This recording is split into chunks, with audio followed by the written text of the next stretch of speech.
Like, I mean, you watch Erling Haaland play. Sometimes you can just see defenders absolutely not even going for the tackle because they know that they'll just let him have his chance and they will just be hoping that it doesn't go in. It's like all inshallah and just hope it nahi jaye short under na. So that's how it Yeah. goes for them. But what I personally feel is that, like, do you think that City lack a certain amount of cutting edge when it comes to their wingers this season? So I feel that City is actually struggling on the wings, especially because Grealish is all we see is that Grealish is trying to cut inside from the left, and it gets pretty easier for defenders to defend him at times, I feel. When it comes to youth players has been pretty exemplary, and it's a very different sort of an approach because honestly, like, there are so many rules now with the players they can get, the rules with the under 18 players they cannot get it outside the EU. Do you feel that with City using the whole City group as a platform and sometimes getting in players in the City group clubs so that they can later be transferred to Manchester City, how do you see that system, and do you see that as a system that is very sustainable? See, I feel that City's academy is doing a great job by using the whole City group to loan out their academy players. Like there are a lot many academy players that we have loaned out recently, like Liam Delap or Doyle McCarthy, and even Egan Riley, Howard Bellis is there. And at the same time, City is also giving opportunities to potential future stars like the way Phil Foden was, taken in the team slowly and gradually under Pep. And now we have Cole Palmer, and then now we have Rico Lewis is also starting from Man City in the right position. Yeah, very impressive. So City is doing a great job when it comes to academy.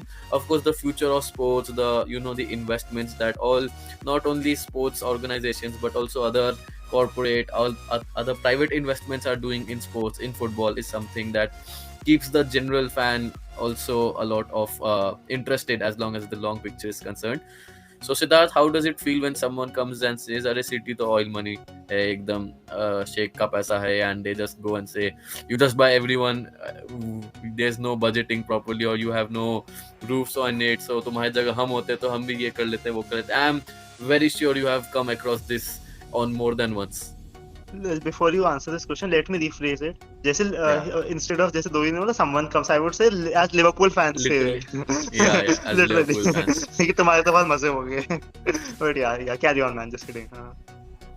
See, it's been more than 9 years since I've been supporting Man City, and since the very beginning, I've been hearing this thing from rival fans, and that was another reason why I got even more attracted to this club.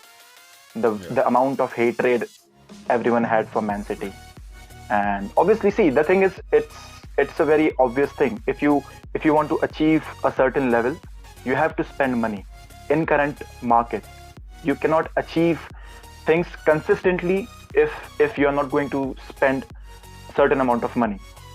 Leicester did one Premier League, but it only happened for one season. Honestly, see, oil money tag is always going to be with us because of our owners, and people do compare us with PSG. But if you see the amount of money that we have spent, but the quality of management that we have, the wage structure that we have at Man City, the wage structure at Man City is so compact.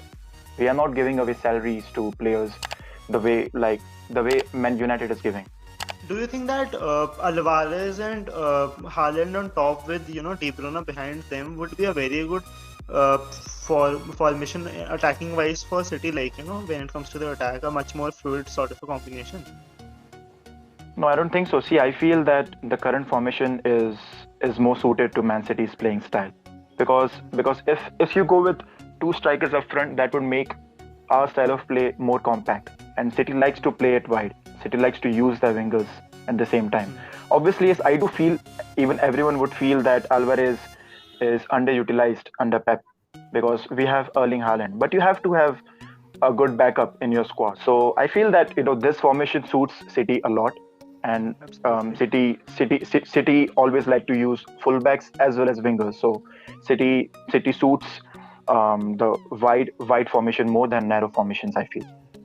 It's really interesting how the kind of insights that Siddharth has brought to us, because it definitely does not feel something coming from a shallow football fan. It definitely comes from someone who has not only knows about his own team, but also what Barcelona has, the kind of scouts, the kind of staff City has been able to employ.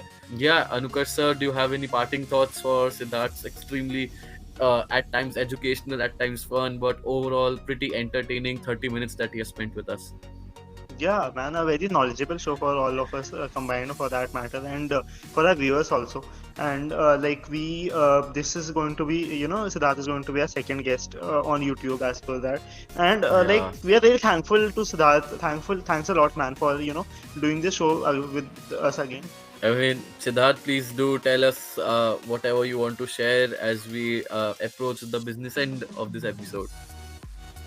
All right, thank you so much, guys, for having me here. And this season is going to be a very tricky season for Man City, especially. I feel that because Arsenal is playing so well under Arteta, and we are 5 points behind Arsenal, and so the second half of the season is going to be a very crucial season for City. It's been a great episode for all of us, and please don't forget to follow us on Twitter, where we are closing on 2000 tweets. And more importantly, do follow us on Instagram, where Anukar sir has been really upping his level in terms of the real content that we are putting out. And until next week, where we are putting out a very special episode to sort of commemorate our 1 year journey as the Yeah, podcast, where we look back at all the podcasts that we it's have our done 1 year so anniversary, far. guys. So yeah. Yeah, so that's gonna be Amazing. a bigger episode for us. But thank you, Siddharth, for taking out the Thank you, time once guys. again. We look forward to Manchester City and Haaland scoring lots of goals, but Not against as Liverpool, Arsenal, though. not against Liverpool. Yeah. Okay. So, good night, guys. Thank you. Good night, guys. Thank you so much. Yeah.